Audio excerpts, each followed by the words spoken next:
Thank you.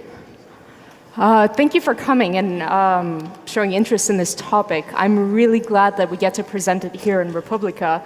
I think it's a very significant issue that is, and problem that has been ongoing in the Arab world even before the Arab revolutions and more so now. And I'm really honored to be presenting this topic with my dear friend Jillian York, Director of International Freedom of Expression at EFF. Let's take it away. All right.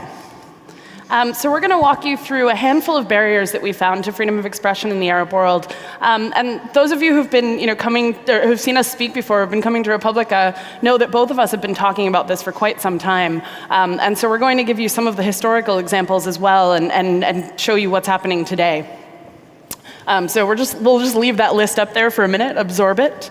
And essentially, one of the things that we want to point out is the different threat models that people face, both in terms of surveillance, in terms of online harassment, government censorship, and across the board. And these various threats come not only from governments, but sometimes from other groups, non-governmental groups, as well as from companies these days.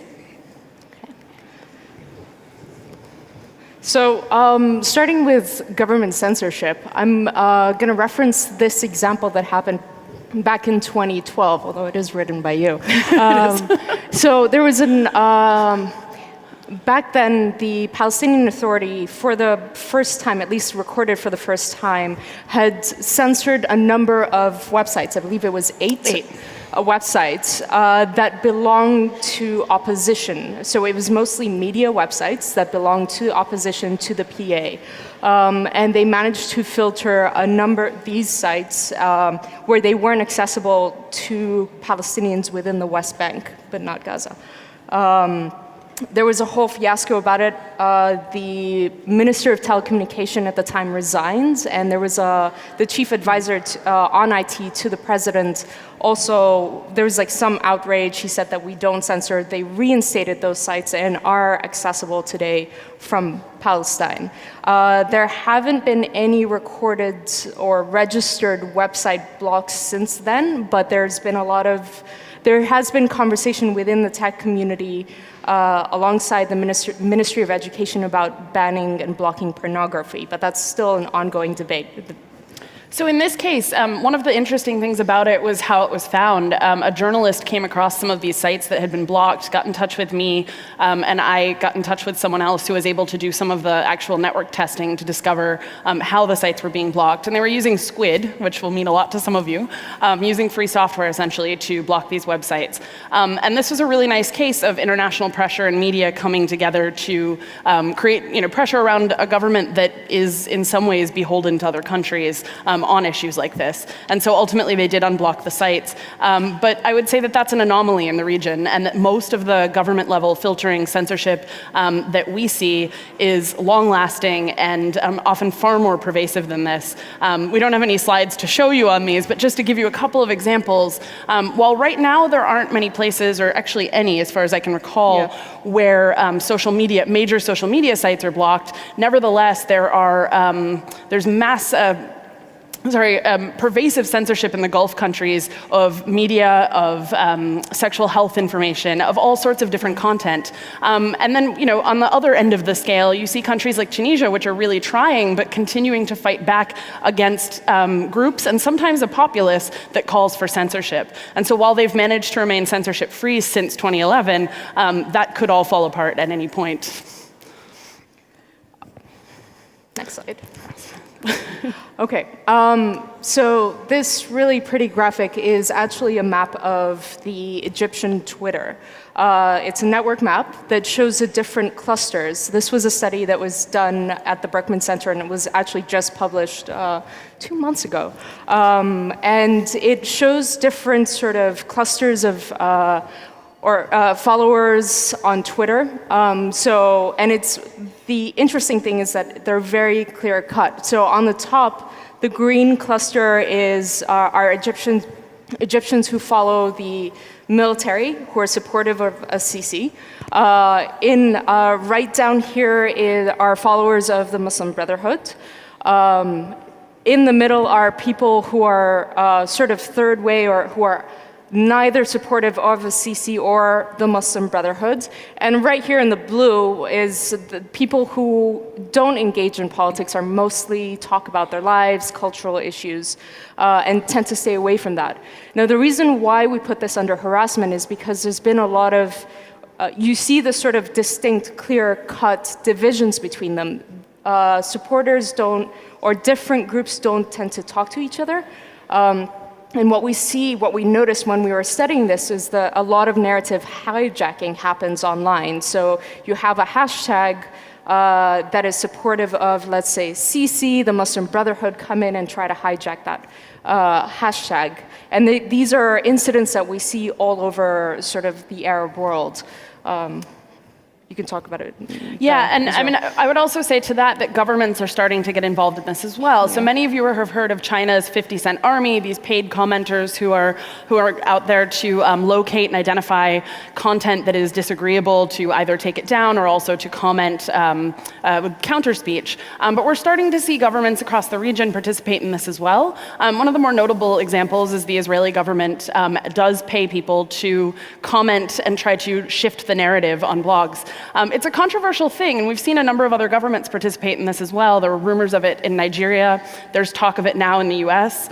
And the US previously had done something like this through where the users were identified. But nevertheless, the state shifting of narratives is another thing that we're seeing as a new trend. And then, of course, surveillance. Now, we have the NSA's surveillance and the surveillance of the 5 eyes or the 8 eyes or the 12 eyes, however you want to look at it. What we don't know is what those governments are sharing with countries in the region. There has not been a lot of reporting on this. So while you have governments in the region that are conducting their own surveillance, and we'll get to that in just a second, you also have this potential for information being shared from Western governments, particularly around terrorism as that threat becomes bigger in countries that are allies of the US, such as Jordan or Egypt. Do you go for it? Okay, so unsurprisingly, for anyone who follows Egypt, after the Arab Spring, the so-called Arab Spring, surveillance in Egypt has intensified significantly. This was a great piece from The Intercept about a year ago. There's been a lot of coverage on other sites like Global Voices as well. But what we've seen is the Egyptian government moving from these models of trying to arrest people over content that, on their blogs, on their independent blogs and things like that, and instead moving toward a model of surveillance, although those arrests are still happening, and we'll talk about that later. One of the surveillance projects that came about last year was an attempt at open source social media monitoring that was opposed greatly, and we don't know the current status of it because much of what's happening in Egypt is very secretive. But nevertheless, that's the sort of the direction that they're heading in. This is another great example from Netzpolitik, our friends here, who reported on a company called Advanced German Technology, which in a building in Potsdamer Platz had kind of a shell office. And this company was potentially a Lebanese company, maybe a Syrian company. It was kind of questionable, but selling this possible state Trojan as a product made in Germany. And that kind of goes with what else we're seeing, which is Western companies based in Europe and the United States selling surveillance technology to some of the most dictatorial, authoritarian governments in the region, like Bahrain. And a bunch of other ones. So it's not just Finn Fisher, but also Blue Coat. I know that there were some activists in Egypt who walked into the state security compound and found receipts of Blue Coat, the government actually purchasing Blue Coat to spy on their own citizens. There's also, in Israel, the Israeli military has a special unit that actually tracks social media use of Palestinians, and as a result, there have been a number of arrests because of that surveillance. Yeah, and I'll just give a quick shout out to Citizen Lab on this, which has done incredible reporting and investigation on these products and how they're being used and who they're being used by and sold to.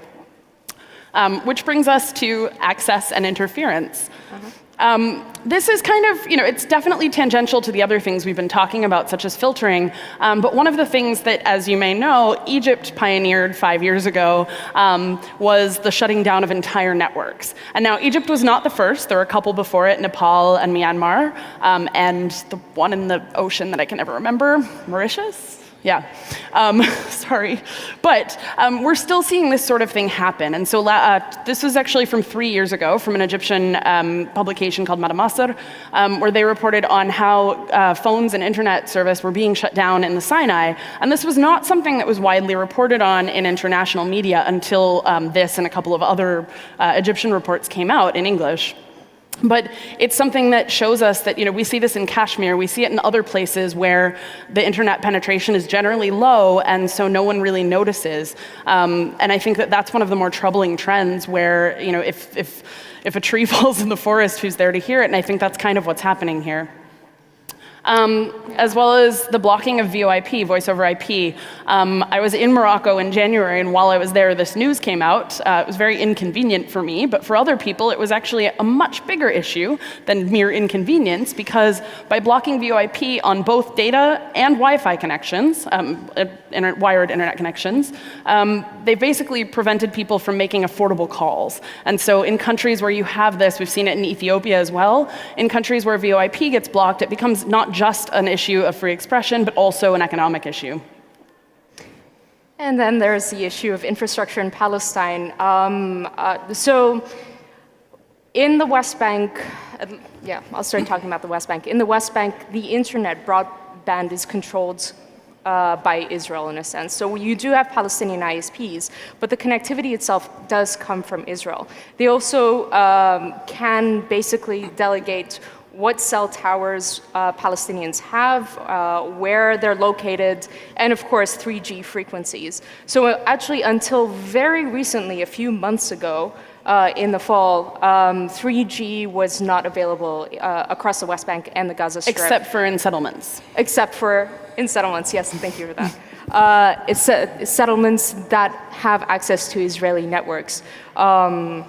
So you can see from the map here the differences between Israeli coverage and Palestinian coverage.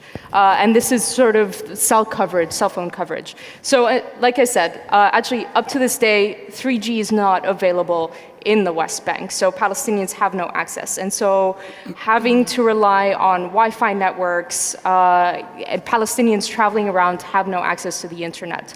We're hoping, I'm hoping that we'll get 3G sometime soon. And we've speculated on the reasons for this, because there has not been a reason given by the Israeli government as to why this won't happen. And so we've speculated on it. I personally assume that it has something to do with 2G networks being easier to surveil, but at this point, there's not really a consensus as to why. It could just be a bargaining chip. But yeah, they're claimless security. And so to legislation. So these are a couple of old examples. You may have heard of these in the past, but back in, I want to say 2012, Lebanon was going to institute something called the Lebanese Internet Regulation Act, or LIRA, which, funny enough, is the same as their currency. And so there was this great campaign called Hands Off My Freedom to stop LIRA. And what LIRA would have done, one of the things it would have done, is required every blogger to register with the government and only be able to have one blog or one presence on the internet. This was interpreted by a lot of activists and actually a couple of lawyers as well as a means of trying to even keep people to one social media account. So there was a fear that, okay, you could only have Facebook or Twitter as the way the law was written. Fortunately, these activists banded together and stopped the act from happening. But that's a rare example of stopping something in its tracks. Although that is the case in Syria. So in past years, the Syrian government has basically requested all bloggers and media agencies to register with the Syrian government. Another example is in Jordan. Back in 2013, the government passed a media law. The Jordanian publication and press department issued this, and it basically required all media agencies to register for licenses with the government. And so our friends at Hibbett, they actually got blocked for a while. They refused to license on principle. Yeah, they refused to license because there was a distinction in the law between blogging platforms and media agencies. And Hibbett being like an online citizen media platform, they refused to register for a while. And for a while, they kept jumping from like Hibbett.com to .net to .org. .me. Yeah, so on their business card, they had all the different domain names. But this is another example of how laws can actually influence citizen media agencies, alternative media, and the sorts. And another interesting fact about that was that so they made the threat. They said, if you don't get a license, we'll block you. Some people went to get licenses, some people were denied them. And then the block list came out and it was public. And what we found was that foreign websites, which were not supposed to be subject to the law, were also blocked under it. So by instituting this one means of censorship, they were able to then apply that to other things that had not been intended for, which is why I'm always concerned when a government tries to institute it for any reason. And they also didn't notify them initially. Yeah. And a more recent example, this is from February from a group called Human Rights First on Kuwait's cybercrime law. So Kuwait has instituted a cybercrime law following the footsteps of the United Arab Emirates and some of the other Gulf countries that I don't remember the details off the top of my head, and I can't see my notes. But one of the things that the Kuwait cybercrime law would do is institute much harsher penalties for speech online than those offline. And I think that's another trend that we're seeing is governments trying to draw that clear line between what is online speech and what is offline speech, which creates a really problematic situation for all of these individuals who are just coming online and just tapping into this world. And I don't think we've noted this yet, but internet penetration in the region is very quickly on the rise. It's been growing considerably, particularly in the past 5 years. And so that division is really a big concern. The biggest, I think we're just, while we were prepping for this, for the talk, we were actually noticing like a lot of the different examples of censorship that we just presented, and we realized that in recent, I guess in this past year, that most governments have focused mostly on arrests. So they've sort of filtering access, all these issues are still an issue, but we're seeing more and more arrests of activists. So in Egypt and Palestine, we're seeing a rise in that. So I'll let you take this one. I don't know if any of you have been following the news, but ever since, I would say September, October, there's been a rise in unrest or an escalation of violence in Palestine, Israel. And in between October up to January, there were 150 Palestinians who were arrested based on what they posted on social media. And when they get arrested, the court basically says it's incitement due to social media or social media incitement. Now, there's no legal framework in Israel that actually describes what that means. There's some arrests that have been because someone posted a poem, someone commented on an image. There was one actually notable case where a young woman of I think she was 16, who said, I'm sorry, or excuse me in Arabic, and she, like within hours, the Israeli military was knocking at their door and arrested her and interrogated her. So there is a lot of surveillance that's going on, and there are arrests that are happening. And the interesting thing is that when they are charged, if they are charged, they get sentences based on the number of likes, what they share, what they comment on, even though, again, like I'm going to stress that there is no legal framework about that. There's also, it's not just Israelis who are arresting Palestinians. There have been some arrests by the Palestinian Authority and by Hamas in Gaza. And it's mostly for libel, defamation issues. So if someone says something against the president, they get picked up and interrogated and arrested for a while. And I've given digital security trainings in Palestine where one of the scariest things is teaching people how to deal with 3 different governments, 3 different models, not to mention other potential threats such as family or friends, all the threats that we face. And so I think that's, it's a particularly unique case because of the way that the infrastructure and the laws are formed, but it is sort of emblematic in some ways. We've been given our 10-minute warning, so we're going to get through this so that we can leave room for a couple questions. Egypt has also been ramping up arrests, arresting Facebook page administrators ahead of the anniversary this January of the 2011 uprising. And we're seeing that across the region as well, but Egypt in particular has chosen this method of judicial harassment. And one of the things that's happened most recently is the implementation of travel bans. These are 2 people that I know well, both human rights activists and activists concerned with the internet as well, Gamal Aid and Hossam Bayrat. And they've been both given travel bans and consistently and continuously harassed by the police. And then finally, these are also two friends of ours, Ala Abdel-Fattah and Basil Safadi Khartabil, from Egypt and Syria, respectively. Basil's been missing since earlier this year. We don't know. He was transferred from one prison to another, and no one, including his wife, has heard from him since. It's been several months. Ala has been in prison. This is his 5th time. He's been in prison again since about a year ago.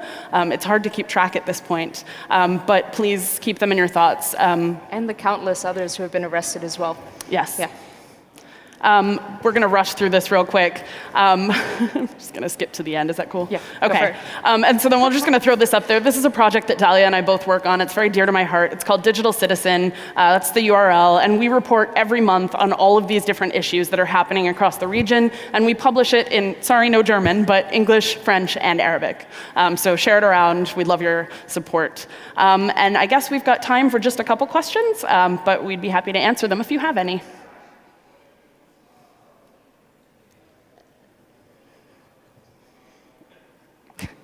I have no eyes. Okay. I'm going to try to let you take.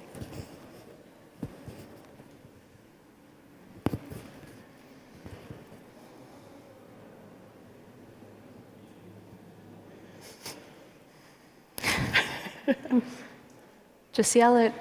Oh.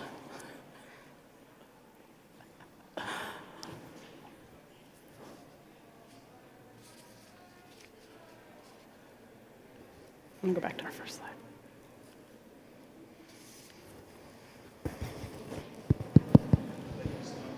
Hello, hello. Hello. When we're talking about issues dealing with the Arab world from Berlin, I guess it's easy sometimes to think about importing European and, I don't know, Western American strategies for civil disobedience in the digital scene.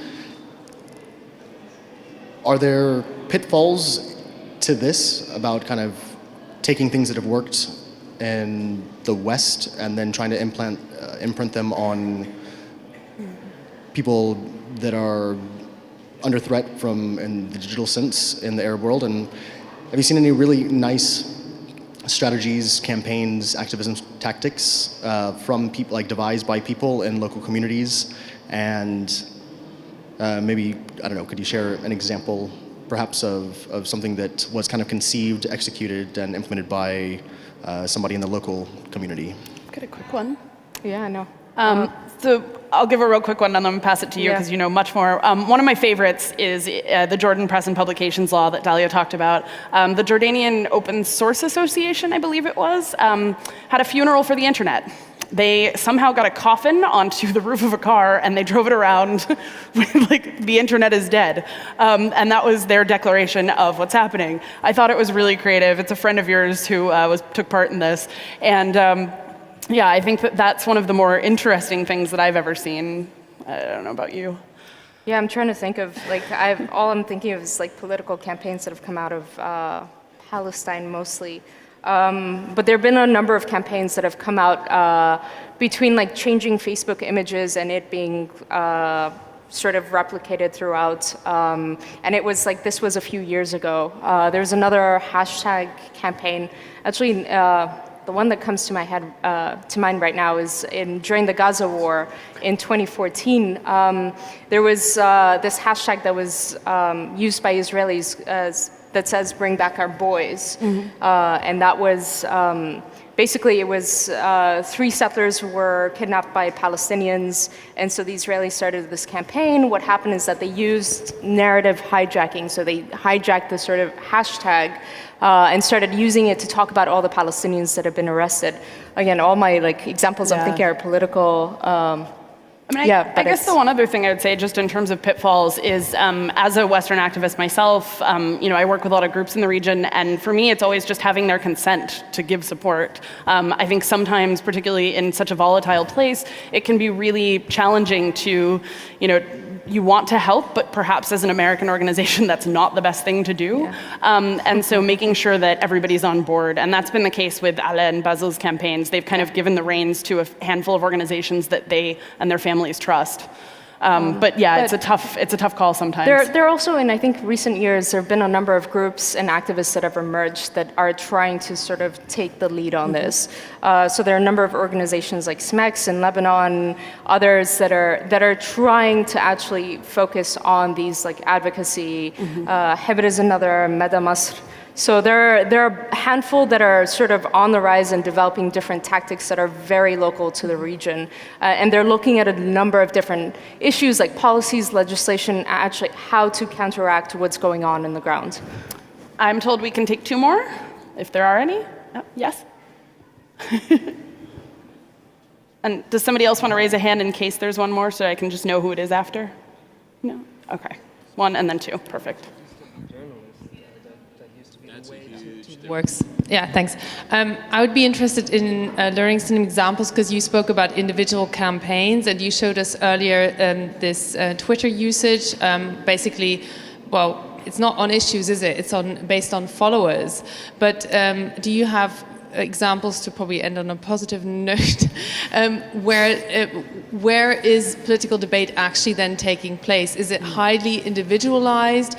Are there certain hashtags that are known or certain platforms? I just like to, because the Arab uprising was partly fueled by that. So where is this political debate and where is the information exchange, the expertise taking place at the moment? And I know it's very different from country to country. Yeah, I don't think I have a positive note to that. No, because I mean, Egyptians have kind of dropped out of the public eye. They're just at too much risk. And so if you've experienced any harassment or arrests before, you're much more likely at this point to either not talk about politics publicly or to take those conversations to other groups. And interestingly enough, Signal, the encrypted messaging app, has become really popular amongst the kind of left in the region that I communicate with. And I think that's sort of telling. And I think that spike happened after they created group chats as well.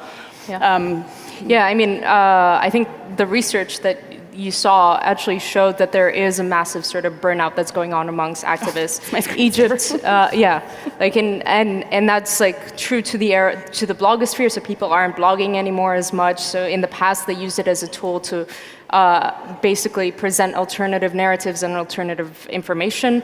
We're not seeing that as much right now. Facebook and Twitter, people like activists are dropping out in a lot of different regions. And I think part of it is because they feel like their voice is no longer heard because of the different narrative. Like governments are coming in, taking over those narratives or trying to hijack it, but also the arrests. So like the issue that I said about the increase in arrests, it seems that tactic seems to be working for governments. And so people are no longer as vocal online. And last question? Okay. So I come from Lebanon, and what I see happening in the Middle East actually nowadays is the contrary to what you guys are saying. Bloggers are up and coming, they're all over. They're literally taking over the Arab world. Activists are all over Facebook. They're making themselves known via the social media and via the social networks that you guys are talking about. What's happening is in the countries that are oppressed, basically, which is most of the Arab countries today, sad to say, are not allowed to do this, but they're always finding ways to go against what their government is putting. But it's not really their government that's putting this. It's the Western governments that are actually putting this oppression on the Arab governments to do all of this thing. But what you guys say to the fact that the Arab activists, bloggers, and all over, they're taking over everything. We're, for one, Lebanese people are literally all over the world with their media coverage about Palestine and Israel, that issue about the Syrian revolution, about the Saudi government and what's going on there. They're taking over the fashion trends all over. So what you guys are saying is that they're blocking everything. But what's actually going on in the Arab world is people are upcoming, people are rising against all of this oppression. So I agree with that, but I would also note, and I think it's important for the audience, that in Lebanon, criminal defamation is used to silence bloggers. You've got bloggers forced by the head of the cybercrimes unit to come in and sign a document saying that they won't say that again. And so yes, Lebanon is much freer. I agree that the media expansion in the region is incredible, but at the same time, some of the media sites that we've talked about, Mara Masr, they're dealing with harassment right now from their government. And so while it's springing up, I think they're still being crushed. And I agree with you partly about the role of Western governments in this. I do agree. I think that the U.S. helped Morocco write some of its worst laws on this stuff. But one last note, actually, as there are a number of activists who have written long posts on Facebook, do use Twitter, but I do want to talk about just very briefly about how platforms are controlling the flow of information. So Jillian runs this amazing project called onlinecensorship.org, and she's looking into takedown requests by governments of content online. But also, I would also point towards algorithms and how platforms like Facebook control people's news feeds. So yes, there may be people talking about it, but it doesn't necessarily mean that they're being heard. Yeah, I think it's a double-edged sword. You do have this incredible burst, but that burst, there are forces trying to crush it. And I think that's important to point out. Thank you. Yeah. Cool. Thank you, guys. Thank you.